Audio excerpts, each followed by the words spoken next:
18 डिसेंबर अल्पसंख्याक दिन. प्रथम मिसाईल मॅन अब्दुल कलाम यांना विनम्र अभिवादन करते. आजचा दिवस आपण यासाठी साजरा करतो.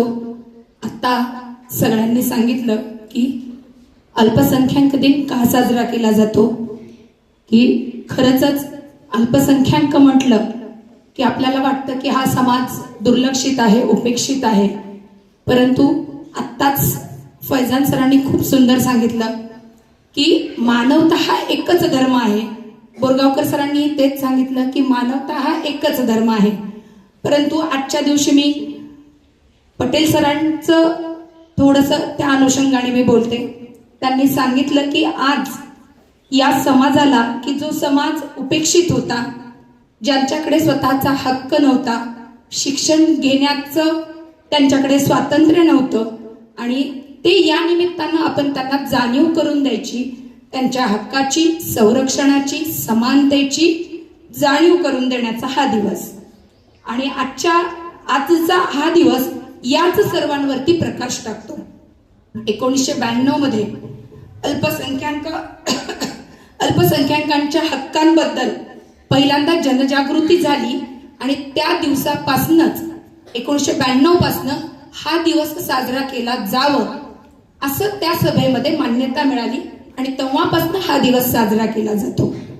आजपर्यंत आपण पाहतो की राष्ट्र उभारणीमध्ये सर्व समाजाचं योगदान असतं आणि बऱ्याचदा समाज किंवा हिंदू भारत राष्ट्र ज्या वेळेला येतं त्या वेळेला फाळणी झाली, त्यावेळेला आपण पाहिलं की हिंदू मुस्लिम वेगळे झाले. परंतु मला या देशाचा अभिमान वाटतो की भारत हा असा एकमेव देश आहे की त्यामध्ये हिंदू सोबत सर्व समाज, सर्व जाती, धर्म, मी फक्त कुठला एक विशिष्ट समाज म्हणत नाही, सगळे जैन, पारसी, बौद्ध, मुस्लिम सर्व समाज हा एकत्र गुण्या गोविंदाने नांदतो. आपण भारताचा नकाशा जर का बघितला तर त्यामध्ये आपल्याला आवर्जून या सर्व गोष्टी बघायला मिळतात की सर्व धर्म समानता. आणि आजचा दिवस हा प्रामुख्याने 3 गोष्टींबद्दल आपल्याला सांगतो. एक म्हणजे जागरूकता. जागरूकता कशाची? तर स्वतःच्या हक्काची. दुसरं संरक्षण. संरक्षण कशाचं? तर स्वतःची भाषा, धर्म. आता तुम्ही म्हणाल परत तुम्ही स्वतःचा धर्म म्हणालात, परत तुम्ही स्वतःची जात म्हणालात, तसं नाही. मला आवर्जून इथं सांगावंसं वाटतं की स्वतः जी काही आपण भाषा बोलत असो ती भाषा, मग आता जसं आपण म्हणतो की माणसाची भाषा एकच आहे, मानवाची सगळी संस्कृती एकच आहे, मानवता आहे, एकच धर्म आहे. परंतु त्यामध्ये सुद्धा जो त्या समाजातून आलेला आहे ती स्वतःची भाषा. सगळं शेवटी सगळ्याचा सार येतो तो माणुसकी आणि मानवता या ठिकाणी.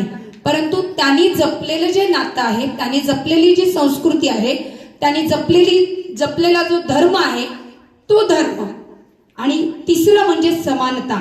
समानता यासाठी की सर्व धर्म समानता, सर्व धर्म समावेशकता. आणि त्याबद्दल हा समाज, त्याबद्दल हे राष्ट्र आपल्याला प्रेरणा देतं. आणि त्याच अनुषंगाने आपण सर्वांनी सुद्धा त्या दृष्टीने प्रयत्न केले पाहिजेत. आणि शेवटी जाताना एक म्हणते, हीच आमुची प्रार्थना अन हेच आमुचे मागणे, माणसाने माणसाशी माणसा समवागणे. धर्म जाती प्रांत भाषा द्वेष सारे संपू दे, एकनिष्ठा एक आशा एक रंगी रंगू दे. अन पुन्हा पसरो मनावर शुद्धतेचे चांदणे, माणसाने माणसाशी माणसा समवागणे. मी आवर्जून सरांना सांगते की मी विज्ञान हा विषय शिकवते. तुम्ही सांगितलं की सगळ्यांची उत्क्रांती एकच आहे, मानव हा वेगळा आहे, मानवाला बुद्धी मिळाली. मी वर्गातून 1000 वेळेस मुलांना सांगते की आपण इतर प्राण्यांपेक्षा वेगळे का आहोत वेगळे? तर फक्त आपल्या सगळ्यांना मेंदू मिळालाय, सगळ्यांकडे आहे, सगळ्या प्राण्यांना आहे. पण विचार करण्याची क्षमता जी मिळाली आहे, निर्णय घेण्याची क्षमता जी मिळाली आहे ती फक्त मानवाला मिळाली आहे. आणि म्हणून आपण त्यांच्यापेक्षा वेगळे. आमच्या 10वीच्या पुस्तकामध्ये तर आपण शिकलोय की आपण सगळे एकाच प्राण्यापासून पूर्वजांपासून जन्माला आलो. आमचा पूर्वज म्हणजे गाढव पण आमचा पूर्वज आहे, डुक्कर पण आमचा पूर्वज आहे. सगळे लहान प्राणी, लहान वर्गातले जे प्राणी आहेत, मासा आहे, कासव आहे, ते पण आपले पूर्वज आहेत. तुम्ही 10वीचं पुस्तक काढून बघाल तर अगदी सुरुवातीच्या स्टेजमध्ये आपण एम्ब्रॉयनिक स्टेज शिकलो. त्या सुरुवातीच्या स्टेजमध्ये सर्व सजीव हे सारखेच दिसतात. त्यांचा आकार ज्या वेळेला ते पोटामध्ये आईच्या जन्म घेतात त्यावेळेला आपल्याला डिफरन्शिएट करता येत नाही की हा मानवाचा प्राणी, हा मानवाचा वंश आहे, हा डुकरांचा आहे, हा गाढवांचा आहे, हा कासवाचा आहे, असं आपल्याला त्यामध्ये डिफरन्शिएट करता येत नाही. सर्वजण, सर्वांची उत्क्रांती ही एकाच सजीवापासून झालेली आहे. फक्त डिफरन्स कुठं आहे तो म्हणजे सरांनी सांगितल्याप्रमाणे की मेंदू, आपला मेंदू विचार करतो, आपला मेंदू निर्णय घेतो, चांगलं वाईटाचं ज्ञान आपल्याला देतो आणि आजच्या दिवशी आपल्याला तेच मिळावं आणि इथून पुढे आपल्यामध्ये तीच क्षमता निर्माण व्हावी की माणसाने माणसाशी माणसासम वागणे हे आपल्यामध्ये रुजावं. सर्वांना घेऊन आपण सोबत चालावं. आजच्या दिवसाचं आपण इतकं जरी ठरवलं तरी आजचा दिन साजरा करण्यामागचा आपला उद्देश सफल झाला असं मी मानते आणि आपण सर्वजण त्या अनुषंगाने प्रयत्न करू. आपण कराल असा आत्मविश्वास मला आहे आणि एवढे बोलून मी आपली रजा घेते. धन्यवाद. मला आणखी आवर्जून एक सांगायचं राहिलं ते मी बोलते. सरांनी सांगितल्याप्रमाणे की पटेल काकांना तुम्ही इथं पाहताय, ज्या वेळेला मी तुमच्या इतकी होते तेव्हापासून मला ते पाहताय. म्हणजे अगदी लहानपणापासून ते माझ्या घरी माझ्या वडिलांचे खूप चांगले मित्र आणि ते यायचे. ते आले की आम्ही आवर्जून बाबांना सांगायचं की बाबा पटेल, बाबा घरी नसले की पटेल काका येऊन गेले, त्यांचं हे काम आहे.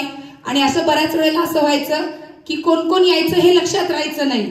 मग बाबांनी मला सांगितलं होतं की एक डायरी करायची आणि त्या डायरीमध्ये माझ्याकडे कोण आलं त्याचं नाव तू लिहून घ्यायचं, किती तारखेला आलं ते तू नाव लिहून घ्यायचं. मी जर गावाला गेलो तर, आणि मी आवर्जून ते करायचे. मग दिवसभरामध्ये कोण कोण येऊन गेलं, मग त्यामध्ये पटेल काकांचं बऱ्याच वेळेला नाव असायचं की आज येऊन गेले, उद्या येऊन गेले, परवा येऊन गेले.